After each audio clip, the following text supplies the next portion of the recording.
Assalamu alaikum wa rahmatullahi wa barakatuhu. Today we are going to start from the page 87. But before I get started, I need to explain a couple of things within 2 minutes' time. First of all, we need to understand what we are actually learning these days and what is the outcome of all the debate we have already done with. First of all, I mean, the chapter started with the perspective, the role of the family in different eras. We started our chapter by Parsons, one of the functionalists. So we need to understand the sequence. First of all, what is the basic thing? We need to understand what is family, right? The very first perspective we have in the role of the family or the functions of the family is all about the functionalism. So Parson, the functionalist, he gave certain ideas about the role or the functions of the family, and he used functional prerequisites. This is Parsons functionalist, the perspective of the family. First thing. Second thing, change. It's Fletcher, and Fletcher gave the same thing which were given by Parsons as functional prerequisite. So according to Fletcher, they changed the terms by core functions and peripheral functions. Core must be done like primary socialization, and peripheral which should be done, but now according to the change in the society like urbanization, like industrialization, it changed to state organs or different institutions, NGOs, etc. This is Fletcher. Second thing, thirdly, we have Horvitz, entirely different stuff. No functions like Parsons, but it's all about the emotional attachment, are the importance, are the significance of early learning in reference to emotional attachment, because people are the kids normally they get attached, are emotional in very early age. The persons they spend their emotional life are their childhood, are the best people through which they can learn so many things. So it's Horvitz. Three different things. It's all three are functionalists.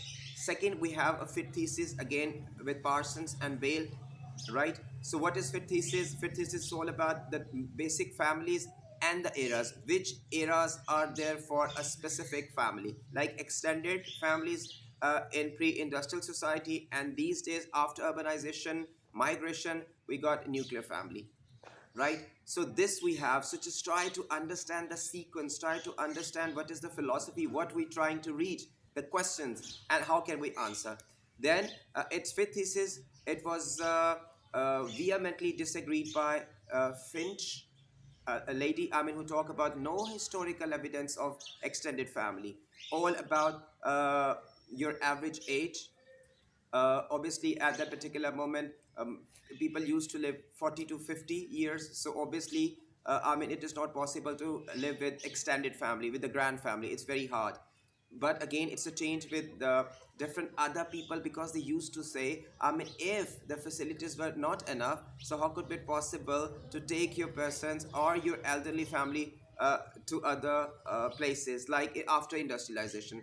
So we are in a flow to understand different things. Fit thesis is there by functionalists, then Finch and other people who simply criticize and try to explain through evidence that it is not possible. We don't have any historical evidence to prove extended family was the premium style of living in pre-industrialist society, like agriculture in this perspective, because most of the people agree on that point.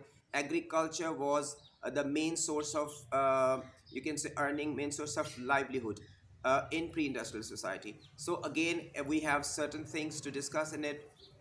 Primogenitor, it's all about the hairstyle. I mean, the elderly person was given the assets, the money.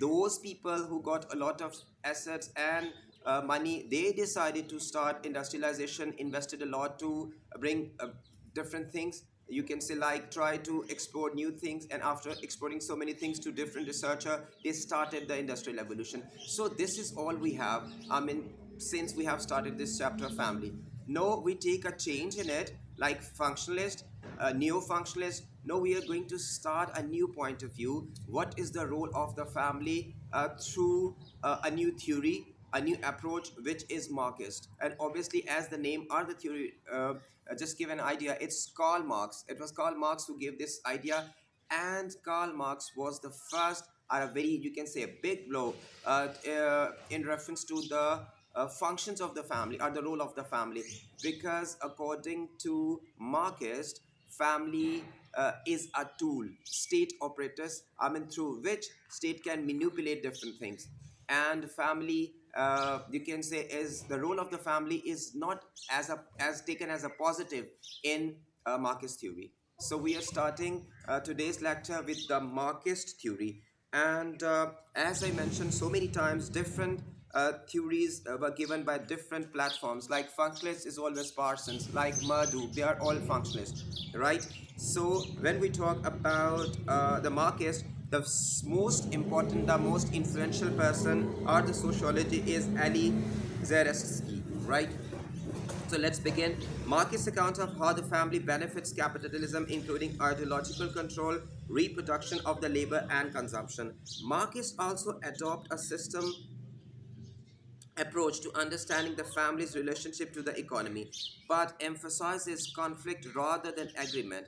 In this approach, the family's general role is to support a capitalist economic system in three ways. So, I mean, it is important to understand the approach towards the role of the family in Marxist, I mean, point of view. It is conflictive, negative. I mean, simply, you can say family is used as a tissue paper. One can say that because family doesn't get that much benefit which the landowner or the government or the state gets from them. So there are three different ways, you can say, capitalist economic system can be benefited by the role of family. First of all, ideological control. Family spread ideas favorable to both capitalism and the ruling class.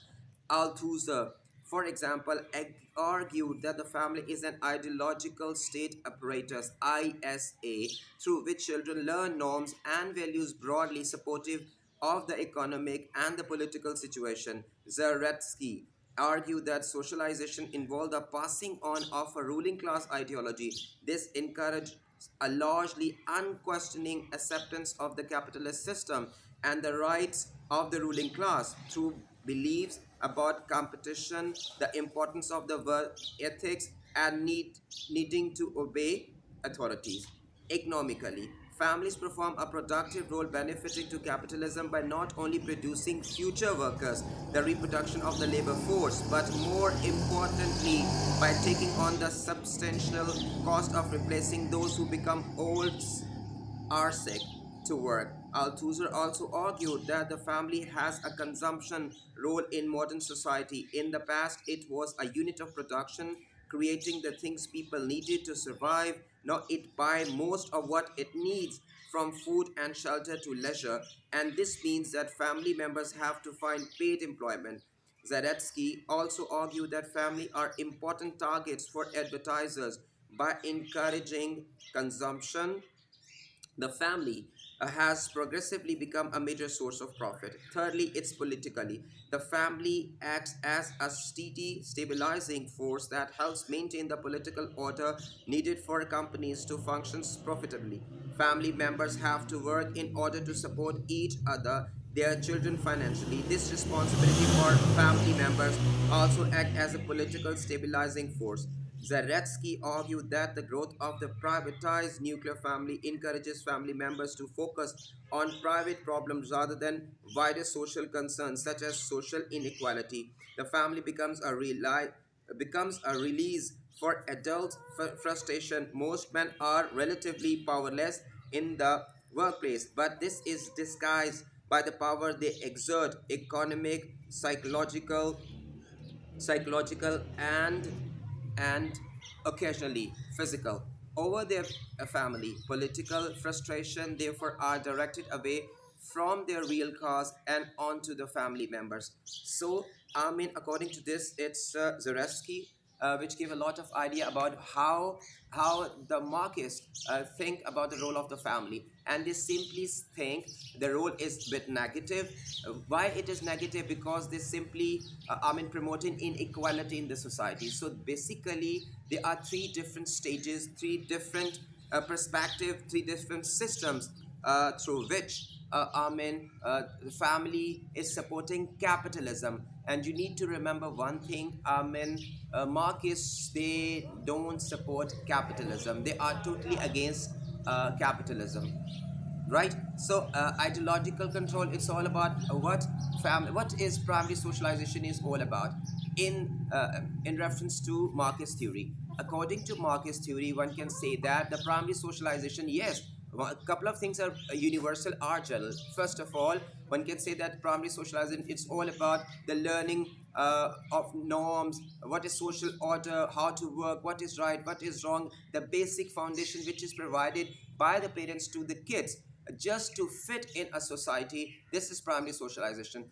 So according to Zaretsky, the primary socialization by the parents is all about to support capitalism, because parents normally teach their kids about how to fit in the society. So when we talk about the capitalist society, one can easily say that ideologically parents treat their kids in reference to support the society. Which kind of society? So most of the countries are running through the capitalist society, so obviously parents are not nurturing their kids in appropriate way through primary socialization. Rather, they are the tool, the stooge, the state operators, for the state operators to promote the ideologically their kids about how to support the state. And what is state is all about? State is running all about its landowners. The people are the rich class, the upper class. So according to Zareski, if we say it's ideological control is all about the ideas, all about the ideology which is promoted through family primary socialization to newborn kids. So by birth, kids are treating as robots, are stooges just to support the capitalist society. This is one thing we have ideological. Second, it's all about economically. What is economically is all about? See that there are two things which is mentioned according to Zaraski. One thing is that family. What is family? Is the basic units of the society which produce labor force to work in the society. So when we talk about the labor force, obviously the families have a lot of kids. So basically the kids are the basic function. Why people like to have kids? If we talk about the capitalist society, according to this theory, they provide workforce, labor force for the society, to support the society, to run the industries, are the factories. So in two ways, economically, there are two things which we need to learn. First of all, provide the fresh energetic labor force, one thing. Replacing the old or sick people, one thing. Second thing is that if we talk about the commercial market, so the big companies, they simply advertise, they simply manipulate families as their target, the market target. So whatever which is produced in the industry, they are simply produced just to attract the families. Just so it means, see that who is working in the factories, in the industries? Family members. Who is buying or consuming all those products? Family. So basically the landowners are the industrialists. They are working what? Just to target the families. So working class, the people who are working in the factories, again their family. The labor force is the family members. And who are the targeting? Industrialists are targeting the family members just to buy, purchase this and that.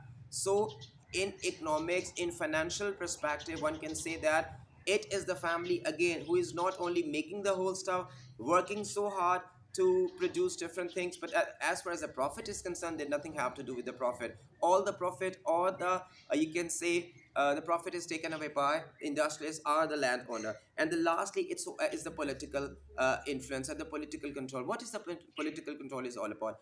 See, the capitalist society has, as you can say, simply manipulate, has simply drawn our framework or the infrastructure in such a way that most of the family, they nothing have to do what is the political force is all about, what is the significance or the importance of the politics which can change their life in future. At least whatever they are doing, they can change for a better change for their kids. But they are so much involved in the household, so much involved in the economic pressure and the things, uh, because state, what is state? State is, you can say, they simply manipulating the people's mind. They're simply playing only few families, the rich family, the upper class, the industrialists. They are controlling the state. So state is at itself is nothing. I mean, it is only operated by the different group of people, the rich class. So rich class is simply using each and everything just to get more, a stronger hold on the state. So I mean, how can they have established a stronger hold? By making people, I mean, unaware of their political rights, what they should do, what shouldn't do, what shouldn't be done. So this is the influence. I'm talking about the three different influence, three different tools through which the capitalist society has simply captured each and everything in reference to family. They are not free, if I tell you the truth.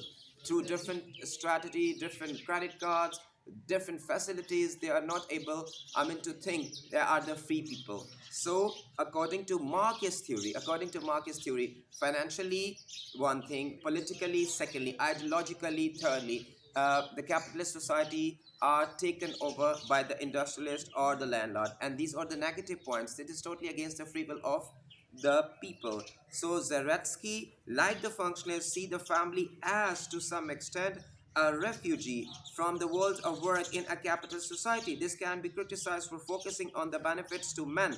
For women, providing the refugee means a life of only degree, yes, degree and the housework. Within the family there would also be violence, cruelty and neglect. So Zaretsky, like the functionalist, was ignoring the dark side of the family. Overall, Marcus provides an important correction to the functionalist view of the family. Marcus sees the family in the context of capitalist society, dividing by the class, and see the family as playing an important part in legitimizing class inequalities. Marcus also recognized the way in which families are targeted as consumers by companies seeking to maximize profit. However, just as functionalists can be seen as exaggerating the positive aspect of the family, Marxist may be exaggerating its negative aspect. For example, many people willingly choose to live in nuclear families, so Marxist may be neglecting the real social and emotional fulfillment many people get from family life. It is also possible that within the family, parents may be able to socialize their children into recognizing the oppressive nature of capitalism and may prepare their children to resist it. So, I mean, in this, according to this paragraph, we need to learn a couple of things. It's the same. It's the evaluation of the Marxist theory, which is given by Zeratsky. So, I mean, we need to understand a couple of things. Functionalist is purely exaggerating the benefits of the family life. On the other hand, Zaraski exaggerating the negative aspect of the family life. So both need to be moderate a bit, just in the middle. So I mean, it will be far more easier to understand.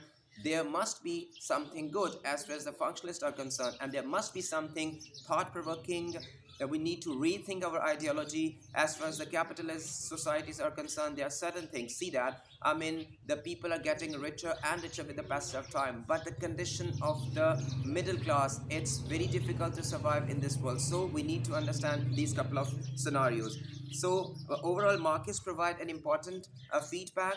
I mean, how they are used as the landowners, as the industrialists, as the capitalists, as the multinational companies. So, what is important to understand? What is the evaluation we need to do about?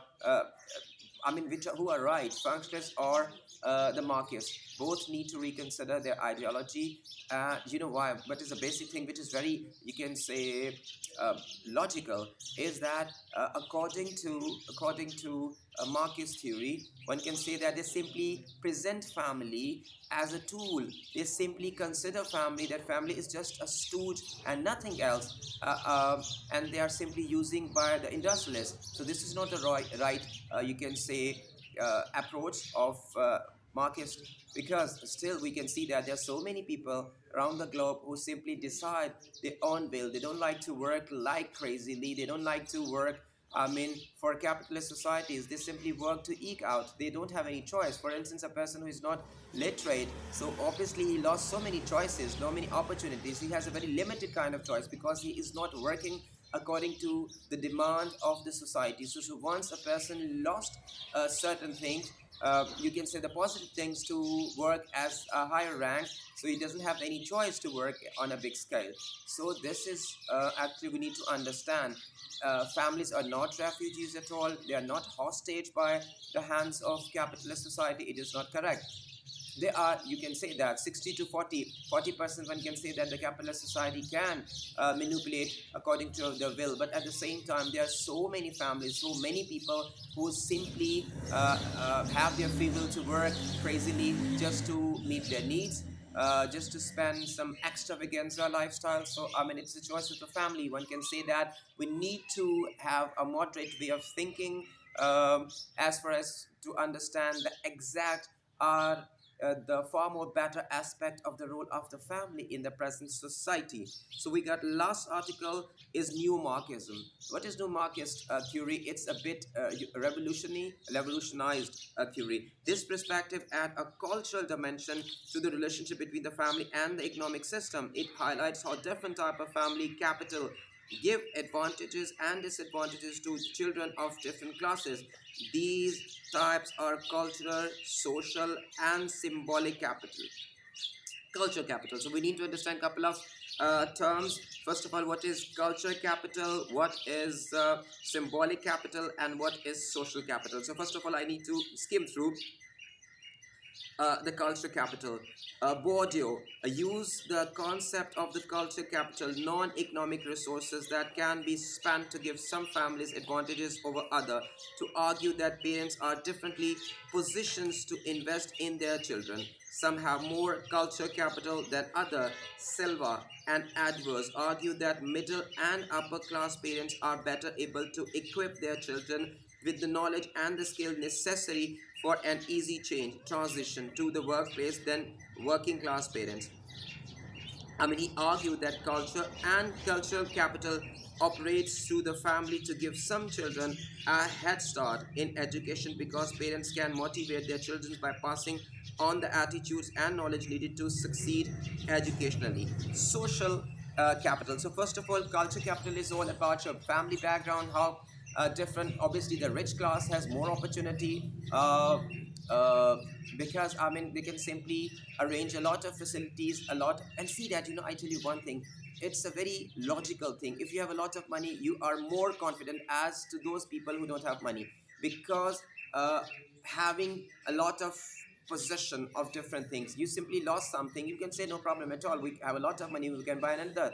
So the rich class are the people who are very educated, they can simply pass on culture capital. Culture capital means your family background.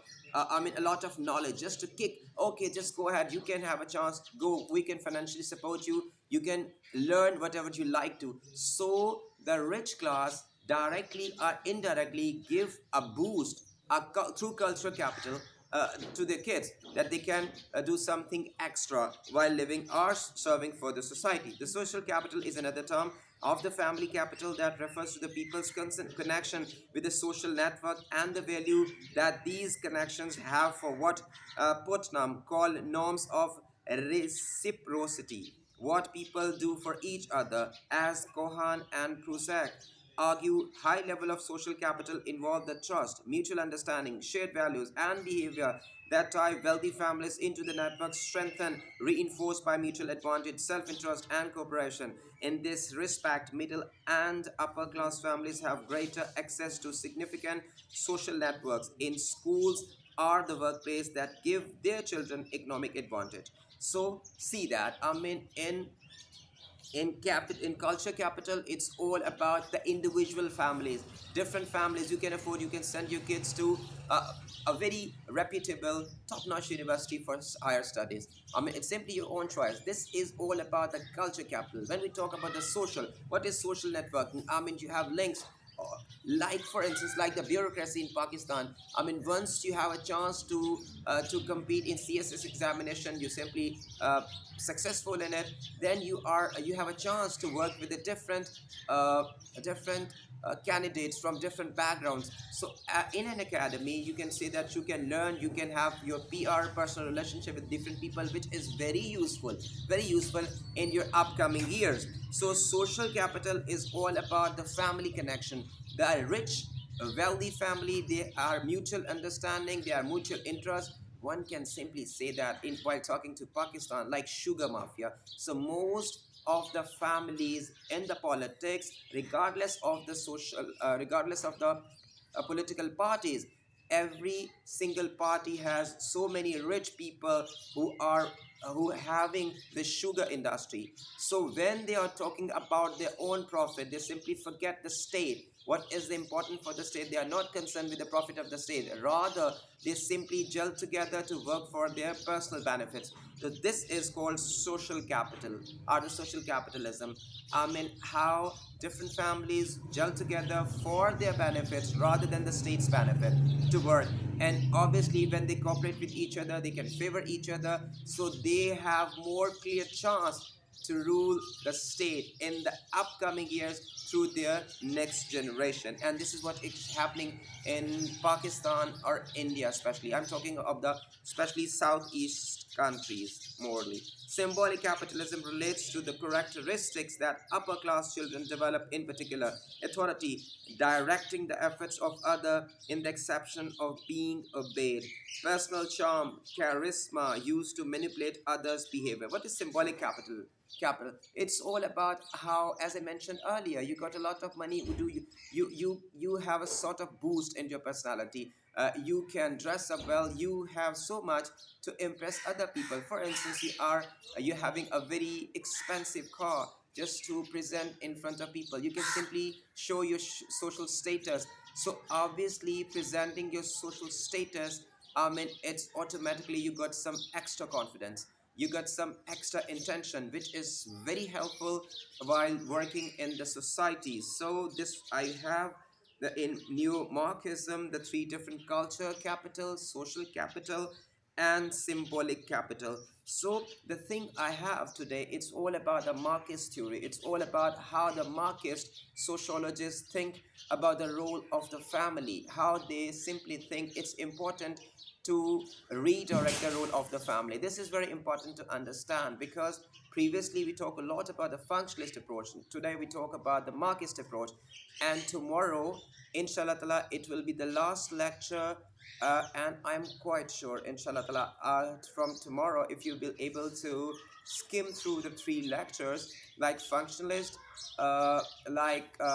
Marxist, and tomorrow we will study the feminist approach of the role of the family. Then we will be able to understand, I mean, what are the basic role of the family in our present society through the eyes of different theories like functionalist, Marxist, and feminist. So you know what I keep on saying to you, try to learn in 2 or 3 minutes time. I mean, you have the capability at the end of every lecture. Try to practice it. Okay, for instance, I'm not sure I will be able to have 30 minutes lecture or 25 minutes lecture, but the thing is, what is required from my side is just to keep on revising, keep on repeating your lectures.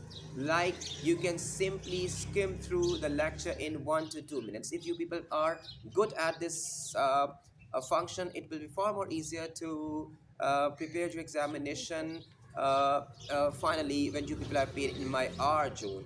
Right. So take great care of yourself, the people around you, and have a nice sunny day. Assalamu alaikum.